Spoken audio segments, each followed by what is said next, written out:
يا أيها الذين آمنوا اتقوا الله حق تقاته ولا تموتن إلا وأنتم مسلمون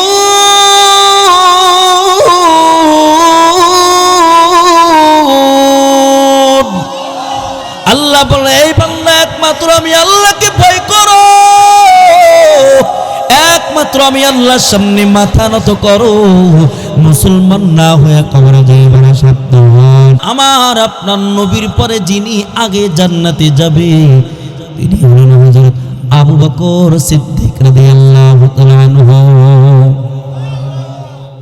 এত দামি হওয়ার পর জাহান্নামের কেমন ভয়, আখিরাতের কেমন ভয়। এ আবু বকর মাঝে মধ্যে যখন এমন করে বসে থাকতেন, খের খুঁড়ার দিকে তাকায় কাঁদতেন, মাঝে মধ্যে গাছের পাতার দিকে তাকায় তাকায় কাঁদতেন, মাঝে মধ্যে পাখির দিকে তাকায় তাকায় কাঁদতেন।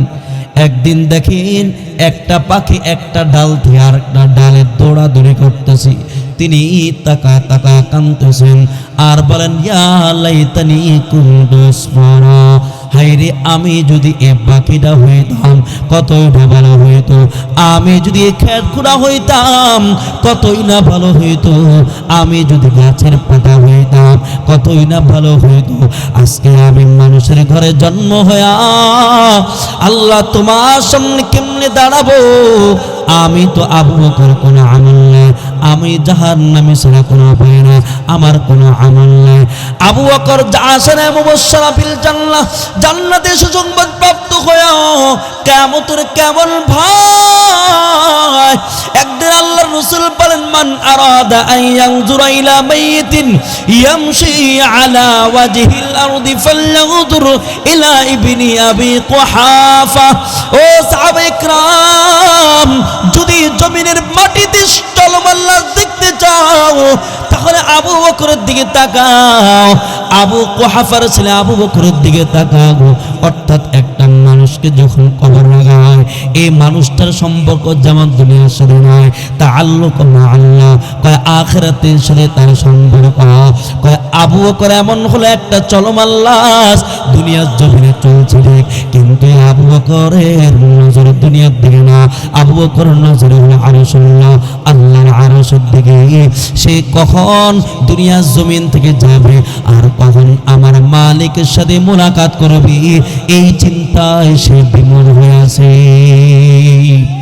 নবুয়ত के ये वारिस है, यही है जिल्ल रहमानी, यही है जिनको सुने को फजीलत है इबादत पर, उन्हीं की इत्तिका पर नाज करती है मुसलमानी। रहे दुनिया में और दुनिया से बिल्कुल बेताल्लुक हो, फिर दुनिया में और हरगिज़ ना कब्रों को लगे पानी, फिर दुनिया में और हरगिज़ ना कब्रों को लगे पानी। अल्लाहु আকবার। এই জন্য ভাইরে সাহাবায়ে কিরাম এই দুনিয়াতে তো দামি, এই সাহাবায়ে কিরাম কাফের ঘরে জন্ম হয়ে কত দামি।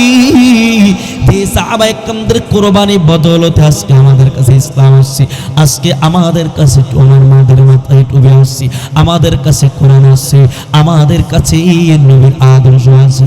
এই সাহাবায়ে কিরাম তো নবীর জন্য এত পাগল ছিল, নবী ছাড়া কিছুই বুঝতো না, আল্লাহকে ছাড়া কিছুই বুঝতো না। এই সাহাবায়ে কিরাম মাঝে মধ্যে বলতেন আমরা যদি এক সপ্তাহ ক্ষুধা থাকি কিন্তু নবীর চেহারার দিকে তাকাইলে আমাদের এক সপ্তাহ ক্ষুধা মিটে যেত। قال النبي صلى الله تعالى عليه وسلم قال النبي صلى الله تعالى عليه وسلم من قتل أو زنى أو أشرك يلقى أثاما يضاعف له العذاب يوم القيامة। আল্লাহর নবী বলেন যে বান্দা মানুষকে হত্যা করে জিনা ব্যভিচারে লিপ্ত হয় কুফর শিরকে লিপ্ত হয় তার জন্য জাহান্নাম। সে চিন্তা করলো আমার ভিতরে তো সব অপরাধ আছে, আমি মুহাম্মদের চাচা হামজাকে হত্যা করলাম, সারা জীবন জিনা ব্যভিচারে লিপ্ত ছিলাম, সারা জীবন কুফর শিরকে লিপ্ত ছিলাম, এতগুলো অপরাধ দিয়ে কেমনে মুহাম্মাদের কাছে যায়? না না, আমাকে মাফ করা হবে না। কিন্তু আমার আল্লাহ তো বড় মায়াওয়ালা, আমার আল্লাহ তো বড় রহমওয়ালা। আমার আল্লাহ তাআলা সঙ্গে সঙ্গে আয়াত নাযিল করে দিয়ে বলেন, ইল্লা মান তাবা ওয়া আমানা ওয়া আমিলা আমালান সালিহান ফাউলাইক।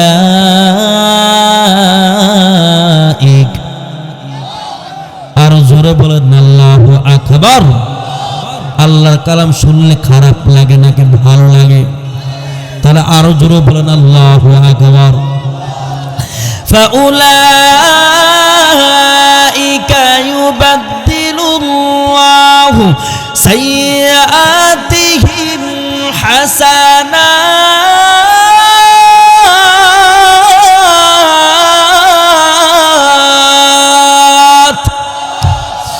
আল্লাহ পাক আয়াত নাজিল করে দিয়া বলে, হে নবী আপনি জানিয়ে দেন আমি আল্লাহ গুনাহ ক্ষমা করব না, গুনাহ ক্ষমা করব না। হ্যাঁ, তবে যে বান্দা তওবা করবে, ঈমান আনবে, মওত পর্যন্ত নেক আমল করবে, আমি আল্লাহ তার জীবনের সমস্ত গুনাহগুলোকে নেক দ্বারা পরিবর্তন করে দেব।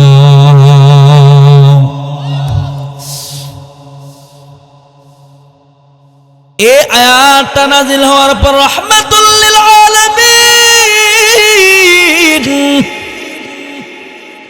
চিঠির মাধ্যমে ওয়াহশীর কাছে জানিয়ে দিয়েছে,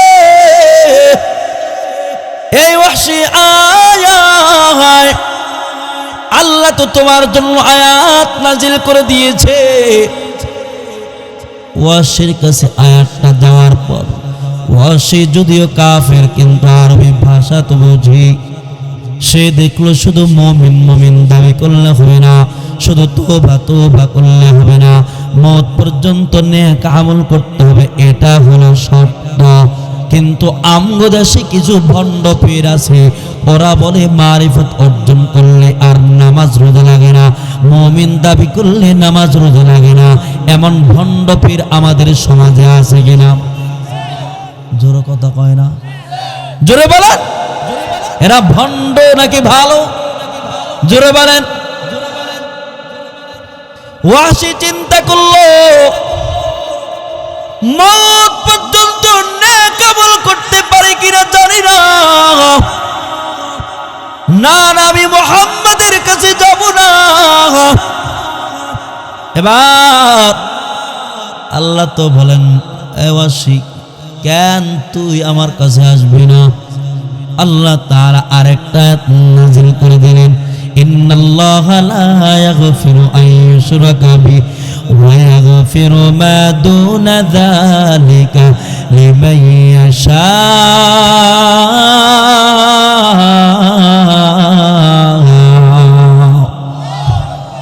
আল্লাহ পাক দ্বিতীয় আয়াত নাযিল করে দিয়া বলেন, হে নবী আপনার জানায়া দেন আমি আল্লাহ শিরককে ক্ষমা করব না।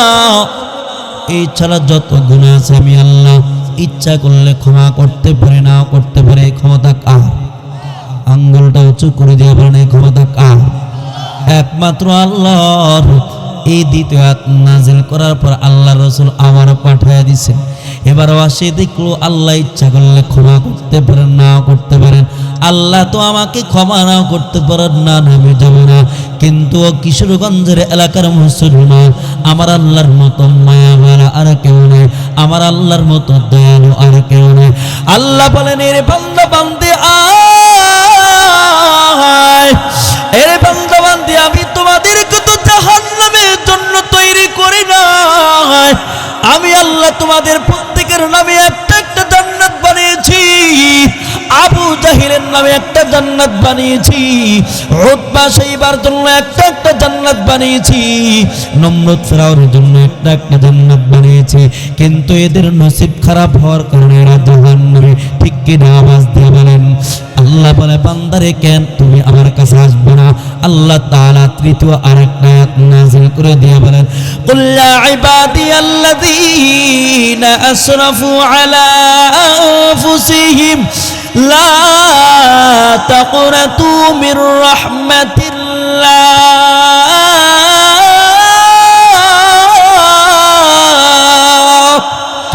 মায়ার সাথে ডাক দেন। মা যেমন তার সন্তানকে মায়া করে ডাক দেন, বাবা যেমন তার সন্তানকে মায়া করে ডাক দেয়, আল্লাহ এমন মায়া করে ডাক দিয়েছে, হে বান্দা তোমরা তো আমারই গোলাম, তোমরা তো আমার বান্দা বান্দি। তোমরা যদি সারা জীবন গুনাহ করো, তোমাদের গুনাহ যদি আসমানের কিনারা পর্যন্ত পৌঁছে যায়, তোমাদের গুনাহ যদি সারা দুনিয়া চেয়ে যায়, আমি আল্লাহর কাছে আসতে দেরি, আমি আল্লাহ তোমাদের জীবনের গুনাহগুলা মাফ করতে দেরি করো না। আল্লাহু আকবার, চিৎকার করুন আল্লাহ। এবার আল্লাহর নবী আবারও পাঠিয়ে দিছে, লেখা পাঠিয়ে দিছে।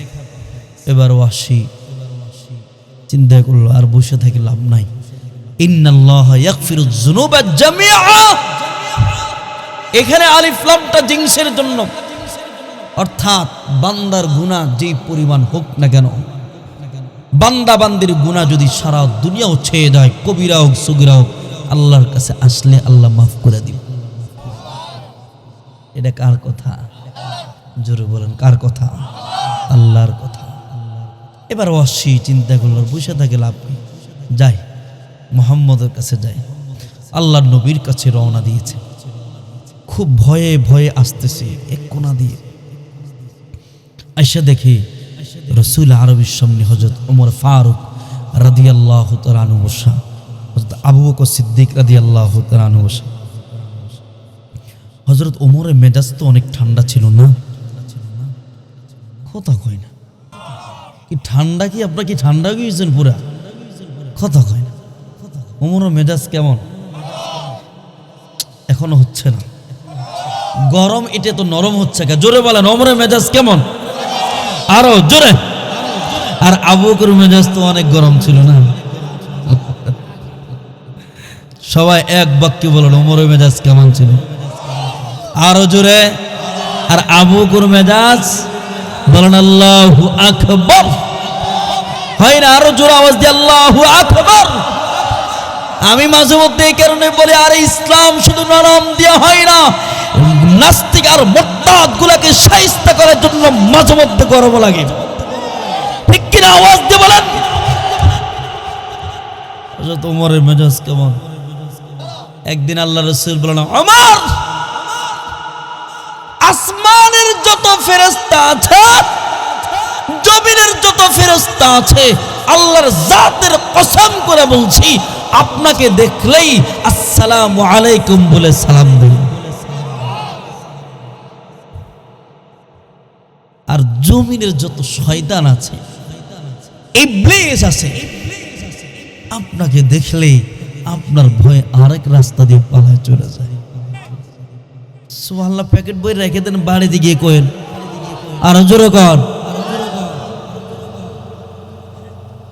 সুবহানাল্লাহ। ফরমালিন লাগছে নাকি আপনাদের? হ্যাঁ, আমাদের খাবারের ভিতরে ফরমালিন লাগতে লাগতে শরীরে ফরমালিন লাগছে, সুবহানাল্লাহ তো ফরমালিন লাগছে। আমাদের সব কিছুর ভিতরে এখন ফরমালিন। আজিমপুরে মনে হয় এক লোক সবসময় মাটি দেয়, তো উনি বলতেছেন সবসময় লাশগুলা তো কয়েকদিন পরে 1-1.5 মাস পরে উঠান লাগে, তো এখন মানুষ সহজে পচে না। কারণ জিজ্ঞাসা করা হয়েছে, কেন পচে না? বলেন, মানুষ ফরমালিন জিনিস খাইতে খাইতে শরীরটাও ফরমালিন হয়ে গেছে, এখন সহজে পচে না। কথা বুঝেন না? আমাকে সবই তো ফরমালিন। কাঁঠাল খাই, ওঠাও ফরমালিন, মানে সব কিছুতে ফরমালিন। এই জন্য এই সমস্ত কুলাঙ্গারদেরকে যারা ফরমালিন যুক্ত করে, এদেরকে শায়েস্তা করার জন্য একজন আহলুল্লাহ সরকার প্রয়োজন। জোরে বলেন, তাহলে আমাদের দেশ ঠিক হয়ে যাবে, আমাদের দেশে অটোমেটিক ঠিক হয়ে যাবে। ওমরের মতো লোকের প্রয়োজন। এই জন্য আমি মজবুত করি, এই জমানে একটা ওমর যদি থাকতো তাহলে ইসরায়েলের লাল কুত্তা বাহিনীগুলোকে শায়েস্তা করার জন্য একজন ওমরে যথেষ্ট হয়ে যেত। হ্যাঁ, একজন ওমরে যথেষ্ট হয়ে যেত। তো হযরত ওমর কে আল্লাহ তাআলা আধ্যাত্মিক আলাদা একটা পাওয়ার দিয়েছেন। হযরত ওমর তার খেলাফতের সময় এইভাবে তিনি মসজিদে নববীতে বসে জুমার দিন খুতবা দিচ্ছিলেন। আর এইদিকে রাসূল আরবির একজন সাহাবী হযরত সারিয়া রাদিয়াল্লাহু তাআলা আনহু মদিনা থেকে প্রায় 1550 কিলোমিটার দূরে কাফেরদের সাথে যুদ্ধ করতেছেন। পাহাড়ের পিছন থেকে কাফেররা মুসলমানদের উপর আক্রমণ করবে এমন একটা অবস্থা তৈরি হয়ে গেছে। হযরত ওমর 1550 কিলোমিটার দূর থেকে তিনি এইভাবে চেয়ে চেয়ে দেখতেছেন। সুবহানাল্লাহ কয় না? জোরে বলেন, জোরে বলেন, জোরে বলেন। হযরত ওমর বলেন, ইয়া সারিয়াল জাবাল, হে সারিয়া, সতর্ক থাকো, কাফেররা তোমাদের উপর অতর্কিত হামলা করবে। হযরত সারিয়া যুদ্ধ শেষ করে মদিনায় এসে বলেন, ইয়া ওমর, ইয়া খলিফাতুল মুসলিমিন, আপনি যখন 1550 কিলোমিটার দূর থেকে ইয়া সারিয়া আল জাবাল বলে আপনি আমাকে সতর্ক করতেছেন, আপনার 1550 কিলোমিটার দূর থেকে আপনার আওয়াজ সরাসরি আমার কানে আসছে। চিন্তা করছেন ওমরকে আল্লাহ তাআলা কি পরিমাণ পাওয়ার দিয়েছেন। এই কারণে হযরত ওমরকে বলা হয় মিজাজে ওয়াহী, মিজাজে ওয়াহী। আমরা যেমন বলি হক যেই দিকে যায় আমরাও কথা কই না। কষ্ট হইতেছে আপনাদের নাকি ছেড়ে দিমু? কতক্ষণ? আরো 3 ঘন্টা। আপনি বলতে বলতে মরে যান, আমরা শুনি। মাশাআল্লাহ, আল্লাহ সবাইকে কবুল করেছে। আপনাদের দেশের এই মানুষগুলো এমনিতে ভালো, আলহামদুলিল্লাহ। আপনাদের এলাকার বিভিন্ন মানুষ তারা বিভিন্ন অঞ্চলে যায় দাওয়াতে তাবলীগের কাজ দিয়ে, দেখা হয় আমার সঙ্গে, আলহামদুলিল্লাহ। আল্লাহ তাআলা আপনাদের সবাইকে জান্নাতের মেহমান হিসেবে কবুল করুক। বিশেষ করে আপনাদের এই অঞ্চলটা আহলুল্লাহদের এলাকা। শাহ সাহেব রহমতুল্লাহি আলাইহি, আল্লাহু আকবার, আল্লাহর জিন্দা ওলি, একজন জিন্দা ওলি ছিলেন।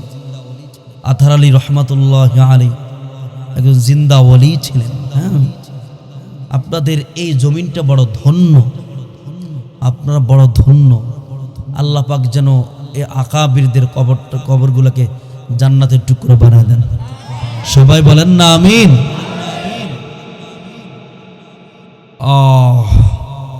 তো কি জানি বলতেছিলাম, ওমর, যে আমরা বলি হক যেই দিকে আমরাও, সবাই কথা বলেন, আওয়াজ দিতে হবে, হক যেই দিকে আমরাও, কোরআন যেই দিকে আমরাও, আল্লাহর নবীর আদর্শ যেই দিকে আমরাও, আল্লাহর হুকুম যেই দিকে আমরাও। কিন্তু হযরত ওমরের ক্ষেত্রে একটা ভিন্ন। কারি তো ইউসুফ রহমতুল্লাহ আলাইহি খুতুবতে হাকিমুল ইসলামতে নিয়ে আসছেন। ওমরের ব্যাপারে বলেন যে ওমর যেই দিকে হকও সেই দিকে। জোরে বলেন না। আর ওমর যেই দিকে হাঁটে হকও সেই দিকে হাঁটে। আল্লাহু আকবার। 20-30 জন সাহাবা ইকরাম কোন বিষয়ে যখন কোন বিষয় সিদ্ধান্ত নিত, ওমর একাই একটা সিদ্ধান্ত নিত, কিন্তু দেখা গেছে হযরত ওমরের সিদ্ধান্তের পক্ষে আয়াত নাজিল হয়ে গেছে। জালালউদ্দিন সুয়ুতী রাহমাতুল্লাহ আলাইহি বলেন, ওমরের সিদ্ধান্তের পক্ষে একটা আয়াত নয়, 2টা আয়াত নয়, প্রায় 21টা আয়াত নাজিল হয়ে গেছে। হযরত ওমর এমন পাওয়ারওয়ালা ছিলেন। এই ওমর যখন দেখলো ওয়াহশী আসছে, গরম পাটি তো, ইয়া রাসূলুল্লাহ, ওই যে আপনার চাচার হত্যাকারী আসছে, তলোয়ার কি নিয়ে আসুন নাকি তাড়াতাড়ি? আল্লাহ রাসূল বলেন ওমর থামেন, সব জায়গায় গরম দেখেন। ইন্নাল ইসলাম ইয়াহদি মা কানা ক্বাবলা, আপনি কি জানেন না যে ইসলামের কাছে মাথা নত করবে, আত্মসমর্পণ করবে, তার অতীতের সব গুনাহ মাফ হয়ে যায়। এই দিকে হযরত ওয়াসি এই কথা শুনে সাথে সাথে কালিমা পড়ে মুসলমান হয়ে গেছে। কত সুন্দর কথা, ইসলামের কাছে মাথা নত করলে মাফ হয়ে যায়। তা আমগো দেশে যত অপরাধী আছে এরাও যদি মাফ চায় আল্লাহকে মাফ করবেন না? সবাই বলেন মাফ করবেন না? আমরা মাফ চাইলে কি আল্লাহ মাফ করবেন না? হ্যাঁ, মাফ করবেন। এজন্য যারা অতীতে অন্যায় করেছে 16টা বছর, এরাও যদি যারাই অন্যায় করেছে, সবাই তো আর অন্যায় করে নাই, এর ভিতরেও অনেকে অন্যায় করেছে, এরাও যদি মাফ চায় আল্লাহ মাফ করে দেবে। ঠিক কিনা বলেন? জোরে বলেন ঠিক কিনা? মাফ করে দেবে, কোনো সন্দেহ নাই, মাফ করে দেবে। আল্লাহ আমরা সঠিক পথে আসা চাই। আল্লাহর কাছে এতটুকু দোয়া করে, আল্লাহ আমগো দেশের জন্য একটু ভালো একজন সরকারের ব্যবস্থা করে দেন। এতটুকু দোয়া আল্লাহর কাছে করেন। দীর্ঘ 54 বছর বহু তন্ত্র মন্ত্র দেখেছি, মানুষ রচিত বহুত কিছু দেখেছি, এখন আর কিছু দেখতে চাই না। এই দেশে যদি শান্তির আশা করতে হয় তাহলে আল্লাহর কোরআনের আইন বাস্তবায়ন করতে হবে, রাসূলের আদর্শ বাস্তবায়ন করতে হবে। এই দেশে প্রতিটা ঘরে ঘরে কোরআন তেলাওয়াত চালু করতে হবে, রাসূলের আদর্শ বাস্তবায়ন করতে হবে। আরে মুসলমানদের তো তলোয়ারের প্রয়োজন নাই, মুসলমানদের তো রাইফেলের প্রয়োজন নাই। ইহুদি লাল কুত্তা বাহিরগুলোকে এদেরকে শায়েস্তা করার জন্য একজন মুসলমান রাসূলের আদর্শই যথেষ্ট। ঠিক কিনা? আওয়াজ দিয়ে বলেন। কিচ্ছুর প্রয়োজন নাই, আমরা তো রাসূলের আদর্শই বাদ দিয়ে দিচ্ছি। রাসূল বলেন তোমরা সংখ্যা দিয়ে বিজয় লাভ করতে পারবে না, কারণ কাফের বেঈমানদের সংখ্যার অভাব নাই। তোমরা সম্পদ দিয়ে বিজয় লাভ করতে পারবে না, কারণ কাফের বেঈমানদের সম্পদের অভাব নেই। যদি বিজয় লাভ করতে হয় আমি রাসূলুল্লাহর আখলাককে তোমরা প্রাধান্য দাও, তোমরা কোরআনকে প্রাধান্য দাও, আল্লাহর দ্বীনকে প্রাধান্য দাও, তাহলে বিজয় তোমাদের পদতলে চলে আসবে। ঠিক কিনা? আওয়াজ দিয়ে বলেন। আমাদের সাথে কিছু দালাল মৌলবী বাইরে গেছে, দালাল মৌলবী। আশ্চর্যের ব্যাপার, 4টা সিট পাওয়ার জন্য মনে হয় যে ওই নারীর পা পর্যন্ত চাটবে। কথা কন না কেন? লজ্জা শরম বলতে কিছুই নাই। আবার নামের শেষে লাগা কাসেমি, তুমি কাসেমি নামটা বাদ দিয়ে দাও, দেওবন্দের বেইজ্জতি হচ্ছে।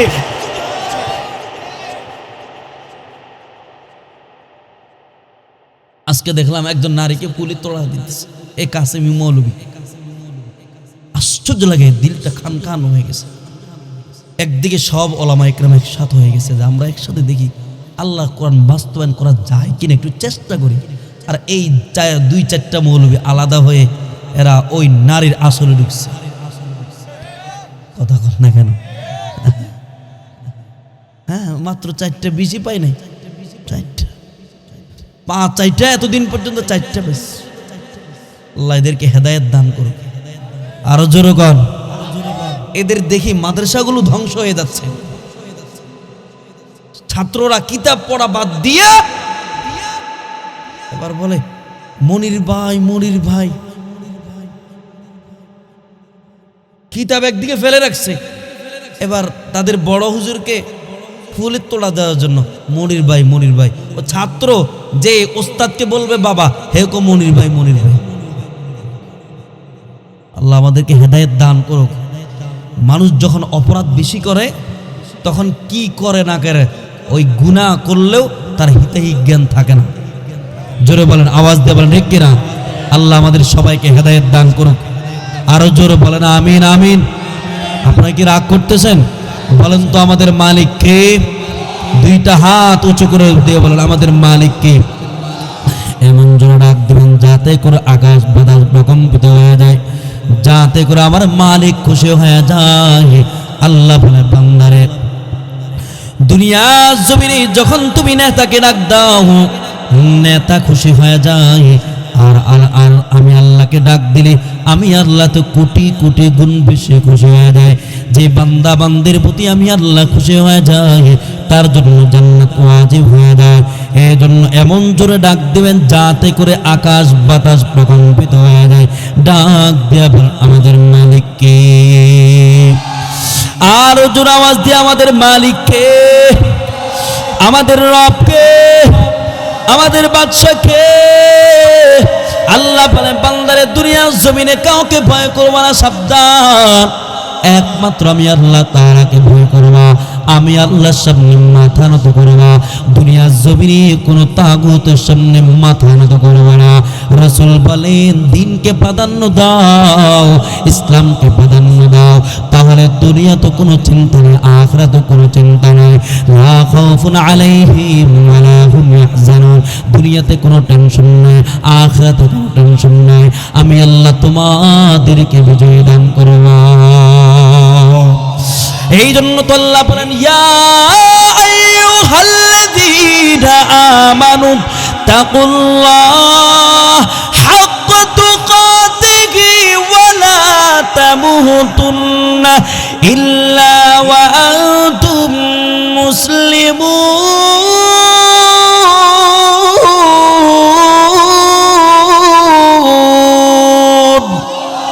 আল্লাহ বলে এই বান্দা একমাত্র আমি আল্লাহকে ভয় করো,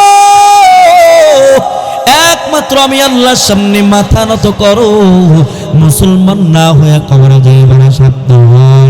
কারণ আমি আল্লাহর সামনে, আমি আল্লাহ হলাম বড় কুওয়াতওয়ালা, আমি আল্লাহ হলাম বড় শক্তিধর। এই বান্দা কেন আমার সামনে মাথা নত করবে না? আমার মতো তো কুওয়াতওয়ালার কেউ নেই। দেখো না গত 1 মাস আগে আমি আল্লাহ তাআলা আমার কুওয়াত দেখিয়ে দিলাম। মাত্র 3টা সেকেন্ডের মাধ্যমে ভূমিকম্প দিয়া সারা বাংলাদেশের মানুষের ভিতরে এমন পরিমাণ ভয় ঢুকেছে, হায়রে কত মানুষ দেখি তারা মারা গেছে। এমনকি 7-8 তলা বিল্ডিং পর্যন্ত চুরমার হয়ে গেছে। 7-8 তলা বিল্ডিং, কত বিল্ডিং এইভাবে হেলে গেছে। আল্লাহ বলে বান্দারে তোমরা 100 বছর মেয়াদ দিও, তোমরা 100 বছর মেয়াদ দিও, তোমরা বিল্ডিং এইভাবে টিকে রাখতে পারলা না। আমি 3টা সেকেন্ডের মাধ্যমে আমি আল্লাহ দেখা দিলাম। তাহলে এখন বুঝো আমি আল্লাহর ক্ষমতা কেমন। দুনিয়ার জমিনে যদি এমন হয়, এবার যখন ইসরাফিল আলাইহিস সালাতু ওয়াস সালাম যখন সিংহায় ফু দিবে, 1 বার নয়, 2 বার নয়, 3 বার নয়, সারা পৃথিবী আসমান জমিন সব তুলার মতো উঠতে থাকবে।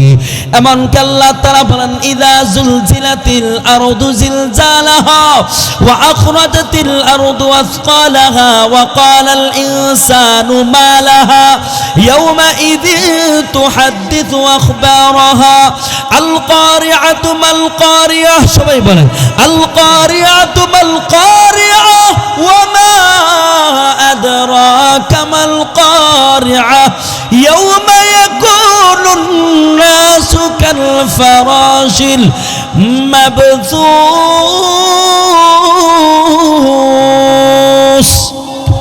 আল্লাহ বলেন আসমান জমিন সব তুলার মতো উঠতে থাকবে। জমিনের ভিতরে যত খনিজ পদার্থ আছে, স্বর্ণ রূপা সব জমিনের উপরে উঠে যাবে। মৃত মানুষগুলো সব জিন্দা হয়ে যাবে। সব মানুষ জিন্দা হয়ে বলবে আজকে আমাদের কে হলো। এমনকি জমিন আমার আপনার পক্ষে বিপক্ষে সাক্ষী দিবে। যেই জমিনের উপর বসে বসে বান্দা বান্দি গুনাহ করেছে, অন্যায় করেছে, নাফরমানি করেছে, ওই জমিনের অংশটুকু আমার আপনার বিপক্ষে সাক্ষী আমাকে আপনাকে জাহান্নাম পর্যন্ত পৌঁছে দেবে। আর যেই বান্দা বান্দি জমিনের উপর বসে বসে কোরআনের বয়ান শুনেছে, কোরআন তেলাওয়াত করেছে, জিকির আজকার করেছে, উলামা ইকরামদের সোহবত ছিল, এই জমিনের অংশটুকু আমার আপনার পক্ষে সাক্ষী দেয়া, আল্লাহ তাআলার কাছে সাক্ষী দেয়া আল্লাহর জান্নাত পর্যন্ত পৌঁছে দেবে। কিয়ামতের সময় এমন হবে। এই জন্য তো হযরত আবু বকর সিদ্দিক রাদিয়াল্লাহু তাআলা আনহু জাহান্নামের ভয়ে কাঁদতেন, কিয়ামতের ভয়ে কাঁদতেন। আজকে তো আমাদের ভিতরে জাহান্নামের ভয় নাই, কবরে আযাবের ভয় নাই।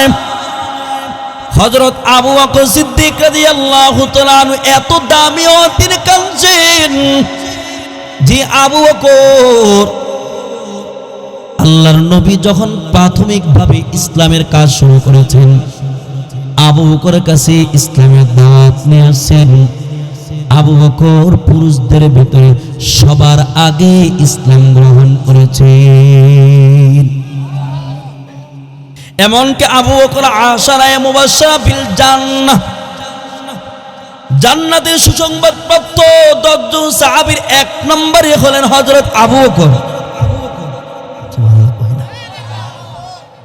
হযরত আবু বকর কত দামি রে ভাই। কিয়ামতের ময়দানে যখন হিজাব নিকাশ শেষ হয়ে যাবে,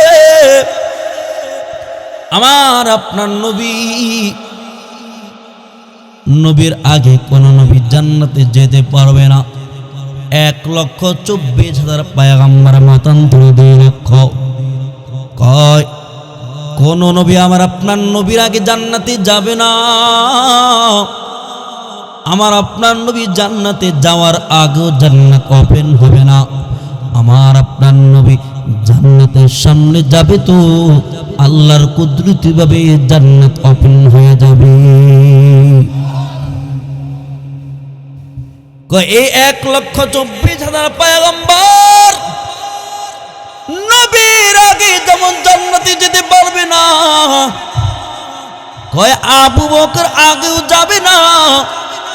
আমার আপনার নবীর পরে যিনি আগে জান্নাতে যাবে তিনি হলেন হযরত আবু বকর সিদ্দিক রাদিয়াল্লাহু তাআলা আনহু।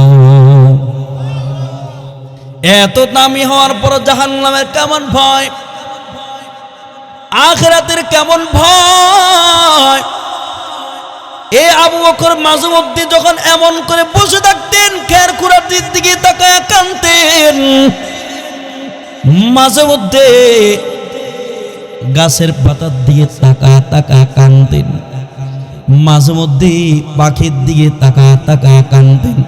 একদিন দেখেন একটা পাখি একটা ডাল থেকে আরেকটা ডালে দৌড়াদৌড়ি করতেছে, তিনি তাকায় কাঁদতেছেন আর বলেন ইয়া লাইতানি কুনতু আসমানা, হায়রে আমি যদি এ পাখিটা হইতাম কতই না ভালো হইতো, আমি যদি খেত খুঁড়া হইতাম কতই না ভালো হইতো, আমি যদি গাছের পাতা হইতাম কতই না ভালো হইতো।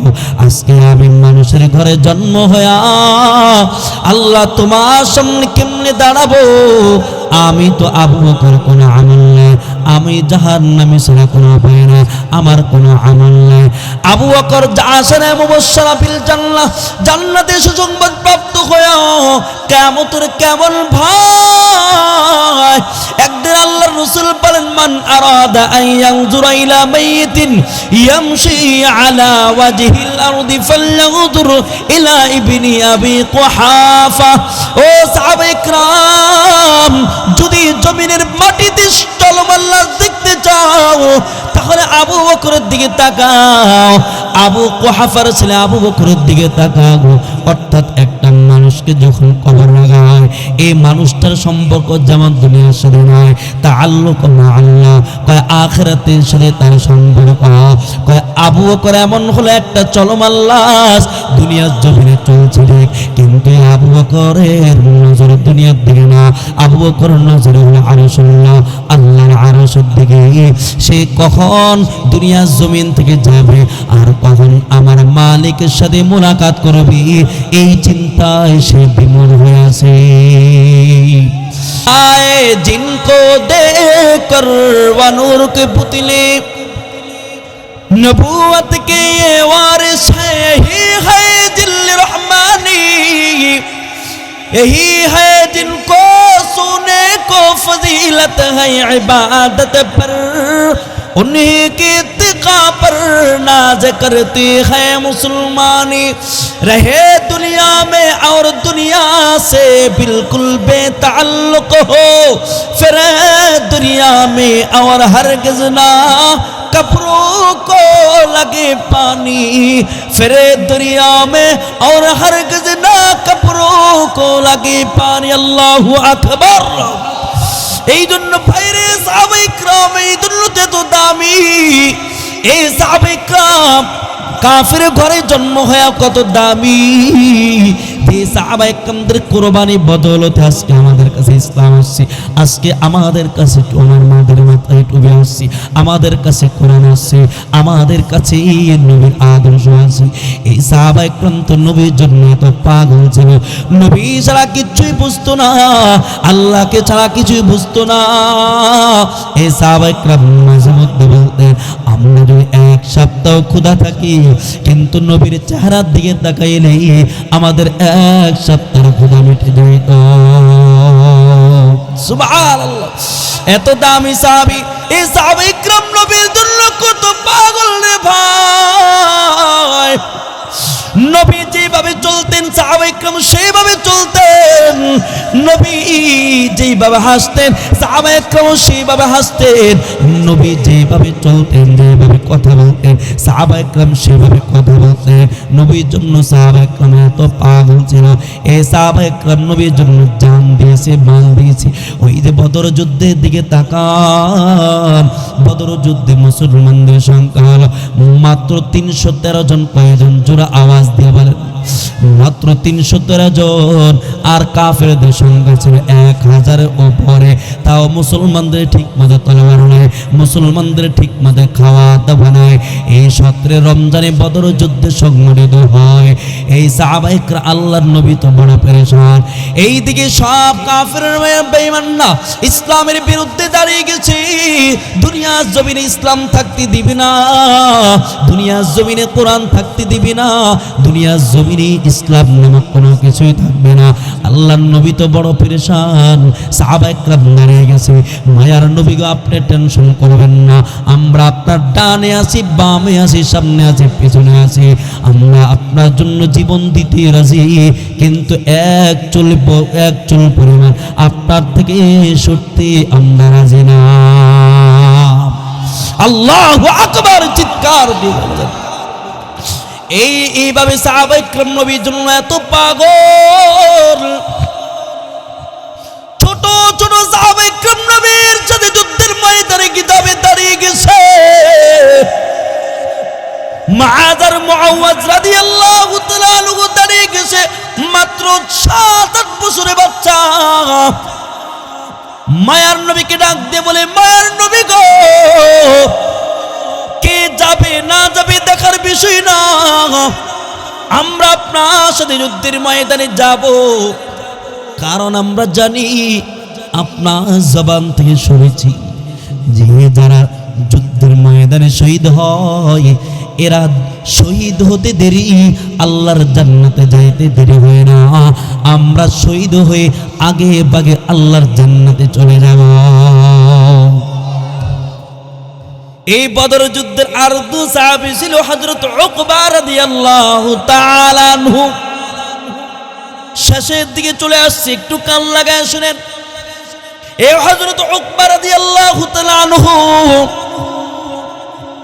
আল্লাহর নবীর সাথে যুদ্ধের ময়দানে যাবে মায়ার নবীকে ডাক দিয়ে বলে মায়ার নবী গো আমি আপনার সাথে যুদ্ধের ময়দানে যাব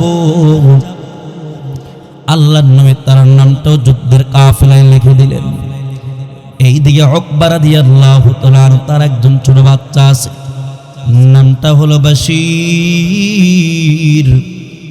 বশীরের বয়স মাত্র 6 থেকে 8 বছর এই বশীরের মা নাই মক্কায় থাকতে দুনিয়ার জমিন থেকে বিদায় তার মা হিজরতের আগে মক্কায় থাকতে দুনিয়ার জমিন থেকে বিদায় তার বড় ভাই নাই তার বড় বোন নাই আত্মীয় স্বজন বলতে কেউ নাই এইদিকে হযরত উকবা রাদিয়াল্লাহু তাআলা আনহু যখন বদরের এলান শুনেন এই বাচ্চাকে একবারের জন্য বলে যায় না এমনকি কারো কাছে রেখে যায় নাই হযরত উকবা রাদিয়াল্লাহু তাআলা আনহু যুদ্ধের ময়দানে গিয়ে শহীদ হয়ে আল্লাহ জান্নাতে চলে গেছে এইদিকে বশির সে জানেও না তার বাবা যুদ্ধের ময়দানে গিয়েছে। বশির ছোট মানুষ, সারাদিন খেলাধুলা করে, এবার বিকাল বেলায় বাবাকে খুঁজে পায় না। লোকজনকে জিজ্ঞাসা করে, ভাই আমার আব্বু কোথায় একটু বলেন। লোকজন বলে, তোমার আব্বু তো রাসূল আরবীর সাথে যুদ্ধের ময়দানে গিয়েছে। এবার বশির অপেক্ষমান, কখন জানি তার আব্বু আসবে। মদিনার অলি গলিতে হাঁটি আর অপেক্ষা করে কখন তার আব্বু আসবে। মসজিদের নববীর বারান্দা ঘুমায়, কেউ খানা দিলে খায়, না দিলে না খায়, আর অপেক্ষা করে কখন জানি তার আব্বু আসবে।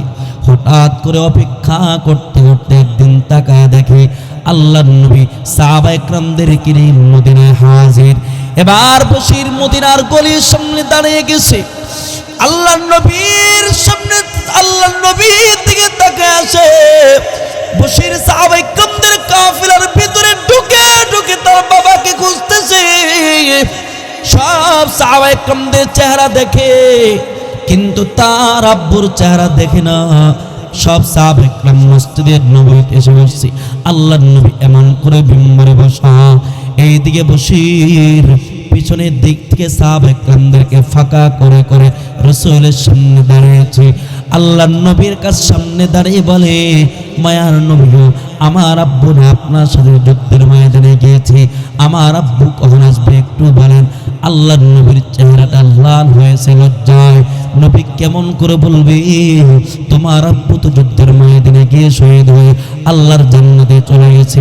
আল্লাহর নবী লজ্জায় কোনো জবাব দেয় না। বারবার বাচ্চারা ডাকতে বলে, মায়ার নবী গো, আপনার সব সাহাবীর চেহারা দেখি, কিন্তু আমি তো আমার আব্বুর চেহারা দেখি না। আল্লাহর নবীর চেহারাটা লাল হয়ে গেছে। আল্লাহর নবী লজ্জায় ডান দিকে চেহারাটা ঘুরে ফেলছে। এবার বাচ্চারা আবার ডান দিকে দৌড়ায় চলে আসছে। মায়ার নবী গো, আমার আব্বু কখন আসবে একটু বলেন। আল্লাহর নবী কোনো জবাব দেয় না। আল্লাহর নবী আবার বাম দিকে চেহারাটা ঘুরে ফেলছে। বাচ্চারা আবার বাম দিকে দৌড়ায় চলে আসছে।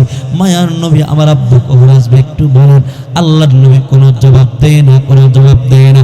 মায়ার নবী লজ্জায় আসমানের দিকে মাথাটা উঠায়া আমার মালিক আল্লাহকে ডাক দেয়, ওগো আল্লাহ,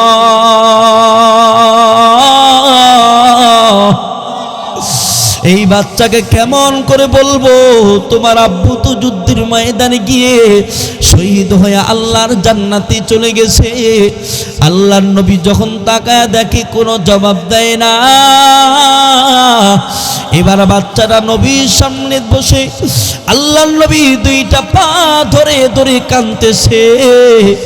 মায়ার নবী, আমার আব্বু না আপনার সাথে যুদ্ধের ময়দানে গিয়েছে, আমার আব্বু কখন আসবে একটু বলেন না। আপনার সব সাহাবীরা ফিরে আসছে, কিন্তু আমার আব্বু তো ফিরে আসে নাই। আল্লাহর নবী দুই চোখ বেয়ে বেয়ে পানি ফেলে কান্না করতেছেন। আল্লাহর নবী জবাব না দিয়ে পারেন না। আল্লাহর নবী বলেন, বসে তোমার আব্বু তো যুদ্ধের ময়দানে গিয়ে শহীদ হয়ে আল্লাহর জান্নাতে চলে গেছে। বাচ্চাটা রাসূল আরবীর জবান থেকে এমন কথা শুনে চোখের পানি। আল্লাহর নবীকে ডাকতে বলে, মায়ার নবী গো, আমার মা নাই, মক্কায় থাকতে দুনিয়ার জমিন থেকে বিদায়। আজকে কতদিন হয়ে গেছে, আমার মাকে একবার আমি মা বলে ডাক দিতে পারি না। আজকে বুঝি আমার বাবা আমাকে এতিম করে চলে গেছে। মায়ার নবী, আমার বড় ভাই নাই, বড় বোন নাই, আত্মীয় স্বজন বলতে কেউ নেই। দুনিয়ার জমিনে আমি একা একা কেমনে থাকবো? আমি তো একা একা গোসল করতে পারি না, আমি একা একা খাইতে পারি না, আমি একা একা গোসল করতে পারি না। মায়ার নবী ওই যে তাকায় দেখেন পশ্চিম আর আকাশে সূর্য ডুবে যাচ্ছে। প্রতিদিন সন্ধ্যা হলে আমার বাবার হাত ধরে ধরে আমি মসজিদের নববীতে আসি। বাবার সাথে নামাজ পড়ে মাগরিবের নামাজ আদায় করে আমি আমার বাবার হাত ধরে বাসায় ফিরে যাই। রাতের বেলা যখন ঘুমায় আমার বাবার বুকের উপরে মাথা রেখে আমি ঘুমাইতাম। আজ থেকে আমি কার বুকের উপর মাথা রেখে ঘুমাবো? মায়ার নবী, কে আমাকে খাওয়াই দেবে? কে আমাকে গোসল করাই দেবে? আমি ছোট মানুষ, শুনে চোখের পানি ফেলে ফেলে কান্না করতেছেন। কারণ মায়ার নবী জানেন একজন এতিমের অন্তর কেমন পরিমাণ ব্যথা। কারণ আমার আপনার মায়ার নবী তো জন্মের আগে বাবাকে হারাইছেন, 6 বছর বয়সে মাকে হারাইছেন। মায়ার নবী মাঝে মধ্যে যখন মা আমেনার কবরের পাশে দাঁড়াইতেন, মাঝে মধ্যে চিৎকার করে চোখের পানি ফেলে কান্না করতেন। এখানে তো আমাদের অনেকের মা নাই বাবা নাই, আছে না? এমন দেখি কার মা নাই বাবা নাই, একটু হাত গুলামে তাকায় দেখি, আশেপাশে সবাই দেখো, আল্লাহ তুমি তাকায় দেখো, এখানে অনেকের মা নাই বাবা নাই। যার মা নাই বাবা নাই তার দুনিয়া জমিনে আপন বলতে কেউ নাই, কেউ নাই। বাচ্চারা এমন করে যখন করে কান্না করতেছি, এবার মায়ার নবী বাচ্চার মাথায় হাত রেখে বলে, বসির রে টেনশন করবি না, আজ থেকে আমি নবী তোমার বাবা আর আমার আয়েশা হলো তোমার মা। আল্লাহু আকবার। টেনশন করবে না, আমার ঘরটা হলো তোমার ঘর। আল্লাহর নবী জবান থেকে এমন সান্ত্বনামূলক কথাগুলো শুনে বাচ্চারা শান্ত হয়ে গেছে। মায়ার নবী আমাকে ছেলে হিসেবে ডাক দিয়েছে, এর থেকে বড় নিয়ামত দুনিয়ার জমিন আর কোনো কিছু নাই। ও যুবক ভাই, কেমনে বুঝাবো? সাহাবায়ে কেরাম নবীর জন্য এইভাবে জীবন দিয়েছে। সাহাবায়ে কেরাম নবীর জন্য বাড়ি ত্যাগ করেছে, সন্তান ত্যাগ করেছে, স্ত্রী ত্যাগ করেছে, একমাত্র আল্লাহকে পাওয়ার জন্য, আখিরাতে নবীর সাথে জান্নাতে যাওয়ার জন্য। ও যুবক ভাই, আজকে আমি আর তুমি তো দুনিয়ার পাগল, আমি আর তুমি নারীর পাগল, আমি আর তুমি টাকার পাগল, মালের পাগল। আমরা কেউ আল্লাহর পাগল হতে পারি নাই, নবীর পাগল হতে পারি না। মনে রাখবা, আল্লাহর কসম করে বলছি, যেই দিলের ভিতরে দুনিয়ার মোহাব্বত ভরা, নারীর মোহাব্বত ভরা, এই দিলের ভিতরে দুনিয়ার আল্লাহর মোহাব্বত ঢুকতে পারে না, নবীর মোহাব্বত ঢুকতে পারে না। যেই দিলের ভিতরে নেতার মোহাব্বত ভরা, আল্লাহর কসম, ওই জান্নাতে নবীর সাথে জান্নাতে যাওয়া যাবে না। ঠিক কিনা? আওয়াজ দিয়ে বলেন। দিল থেকে নবীর মোহাব্বত, দিল থেকে নেতার মোহাব্বত বের করে, দুনিয়ার মোহাব্বত বের করে, আখিরাতের মোহাব্বত, আল্লাহর মোহাব্বত, রসুলের মোহাব্বত থেকে ঢোকা। কারণ ওই অন্ধকার কবরে নেওয়ার মতো তো আমার কাছে কিছু নেই, অথচ ওই অন্ধকার কবরে সবাইকে যেতে হবে। গত কয়েকদিন আগে ওই যে ওসমান হাদি, যে আল্লাহর বান্দার জানাজা সারা দুনিয়ার মানুষকে কাঁদাইছে, কত আল্লাহর বান্দারা বলে দুনিয়ার মানুষের কত কত মানুষ জানাজা পড়লাম, কিন্তু এই যুবকের জানাজার মতো এমন জানাজা পড়তে পারি নাই, পড়ি নাই। এই যুবকের জন্য যে পরিমাণ কাঁদছি, দুনিয়ার আর কারোর জন্য এত কান্দি নাই। একজন যুবক ইউনিভার্সিটি যুবক হইয়া আল্লাহর কেমন প্রেমিক বান্দা হয়ে গেছে, আল্লাহর কেমন প্রিয় বান্দা হয়ে গেছে। একমাত্র এই দেশে সে চেয়েছিল ইনসাফ কায়েম করতে চেয়েছিল, এই দেশে একমাত্র মানুষকে বিভিন্ন আযাব গজব থেকে মুক্তি দেওয়ার জন্য চেষ্টা করেছে। এই যুবকটা মাত্র 32 বছর হয়েছে, আমাদের বয়সের যুবক। এই যুবকটা ভাবতেও পারো নাই এইভাবে দুনিয়ার জমিন থেকে বিদায় হবে রে ভাই। এই যুবকটা তো বড় ধন্য, কিন্তু আমি আর তুমি কি ধন্য হতে পারবো কিনা জানি না। এই জন্য আজকে মজলিস থেকে ওয়াদা করেন, আল্লাহ দুনিয়ার জমিনে যতদিন থাকবো গুনাহ করব না, কোরআন তেলাওয়াত ছাড়বো না, কোনোদিন নামাজ ছাড়বো না, মা বাবাকে কষ্ট দেব না, মুরব্বি কেরামদেরকে কষ্ট দেব না, উলামা কেরামদের বিরুদ্ধে কথা বলবো না। কে কে রাজি আছি? হাতটা ওটা একটু আল্লাহকে দেখা দে। আয় আল্লাহ, গভীর রজনী পর্যন্ত তোমার বান্দাগুলো কোরআনের ময়দানে বসে আছে। আল্লাহ, জীবনে কত গুনাহ করেছে, কত অন্যায় করেছে। আল্লাহ, গুনার কোনো শেষ নাই, আমাদের অন্যায়ের কোনো শেষ নাই। তোমার নবীকে কত কাঁদাইছি, আল্লাহ তোমাকে কতবার অসন্তুষ্ট করেছি জানি না। আল্লাহ এই জবান দিয়ে মিথ্যা কথা বলেছি, গীবত করেছি, চোখ দিয়ে গুনাহ করেছি। আল্লাহ এই ময়দানে তোমার দরবার হাতটা বাড়িয়ে দিলাম, একজনকে তুমি খালি হাতে ফিরায়ও না আল্লাহ, একজনকে তুমি মাফ না করে বাসায় নিও না আল্লাহ। আল্লাহ আমাদের গুনাহগুলা মাফ করে দাও। যুবক ভাইরে, বৃদ্ধ বাবাজির একটু নিজেকে ধিক্কার দিয়ে বলেন, আমার মতো জাহান্নামের আসামি আর কেউ নাই, কেউ নাই। বলেন, চিৎকার করে আওয়াজ দিয়ে বলেন আল্লাহ। আর জোর কান্না কণ্ঠে ডাক দেন। যদি কান্না না আসে কান্নার ভান ধরেন, কারণ রাসূল বললেন কান্না যদি না আসে কান্নার ভান ধরো। এই কান্নার ভানটা আল্লাহর কাছে বড় পছন্দ।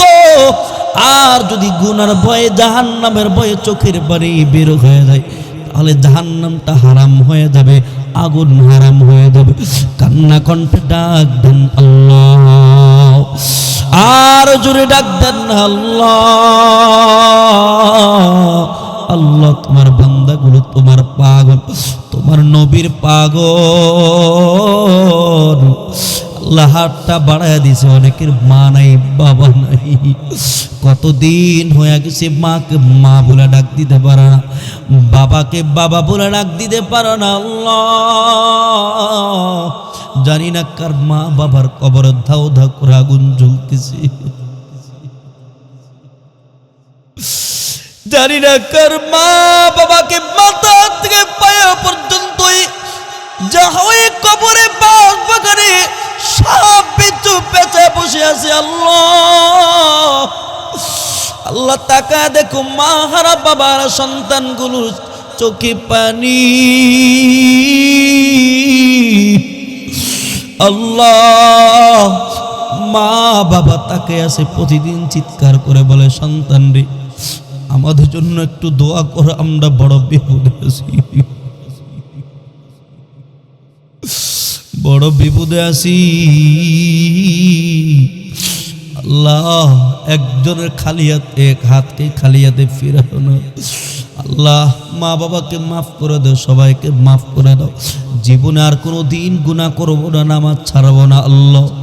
আল্লাহ অন্যায় কাজ করবো না, হারাম রাস্তায় যাব না আল্লাহ। তুমি কবুল করে নাও, কবুল করে নাও।